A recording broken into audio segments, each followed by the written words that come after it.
Okay, so I got an interesting question from somebody the other day, and I thought that I would share it with you guys to see what you guys think. And it has to do with if you needed an organ transplant. So, there's a lot of different organs that you can get transplanted, there's a lot of different organs that you can donate. Um, Now, the thing is, there's a huge wait list for most of the organs. Pretty much all of them, I believe, have a pretty long wait list, and you're better off being able to get an organ donation from a living donor if you need like a kidney, things like that. Um, Obviously, some organs, such as the heart, you can't get those from a living donor for obvious reasons. But the question is, would you take an organ from a donor who had HIV or hepatitis?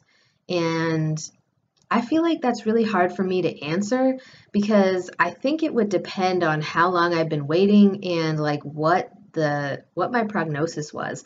Because if my time on this earth was being severely limited, like if the doctor told me that I only had a few months to live if I didn't get a transplant, I can't say that I wouldn't take it. Um, Even if it's from somebody who had like hepatitis or something like that. As far as the HIV, I think that's definitely a bit more tough to deal with because, you have to be on all of these medications along with, the regular transplant medications, the anti-rejection drugs, all of those things. But um, it's just really, it's kind of something strange to think about. I mean, would you be open to accepting a transplant from someone who has like a disease or a condition that's not going to go away? Like HIV is obviously once you have it, you have it. It's not curable currently. It doesn't just disappear. It's treatable, it's manageable, but it's not curable. Even with the treatments, you're going to have to continue the treatments for the rest of your life. It's kind of like when you have kidney disease, you have to go on dialysis for the rest of your life or get a kidney transplant.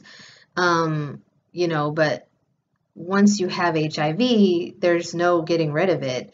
You have to continue to treat it. Um, in order to keep the symptoms and stuff under control so then you don't progress into AIDS.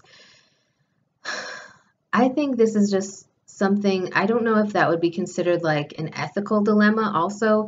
I believe that's why they probably, I think that's probably why they don't do these types of transplants now is because, it would be a lot of issues and potential, I don't know what the word would be, but like potential legal issues also. I don't know if that would really apply. I don't know.